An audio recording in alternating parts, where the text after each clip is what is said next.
وإذ أخذ الله ميثاق النبيين لما آتيتكم من كتاب وحكمة ثم جاءكم رسول مصدق لما معكم لتؤمنن به ولتنصرنه قال أأقررتم وأخذتم على ذلكم إصري قالوا أقررنا قال فاشهدوا وأنا معكم من الشاهدين فمن تولى بعد ذلك فأولئك هم الفاسقون أفغير دين الله يبغون وله أسلم من في السماوات والأرض طوعا وكرها وإليه يرجعون قل آمنا بالله وما أنزل علينا وما أنزل على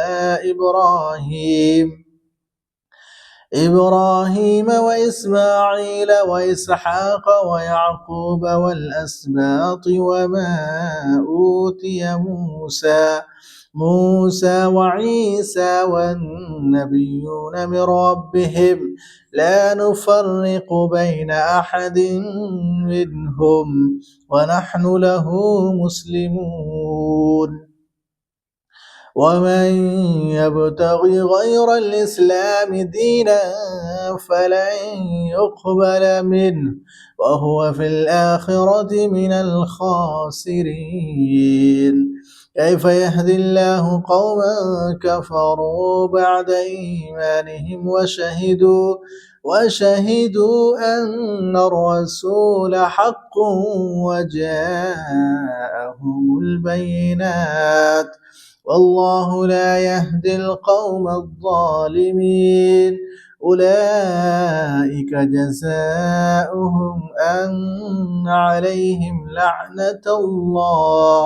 لعنة الله والملائكة والناس أجمعين خالدين فيها لا يخفف عنهم العذاب ولا هم ينظرون إلا الذين تابوا من بعد ذلك وأصلحوا فإن الله غفور رحيم إن الذين كفروا بعد إيمانهم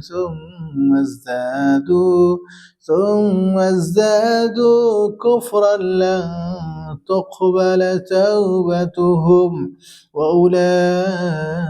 هم الضالون إن الذين كفروا وماتوا وهم كفار فلن يقبل من أحدهم ملء الأرض ذهبا ولو افتدى به أولئك لهم عذاب أليم وما لهم من ناصرين.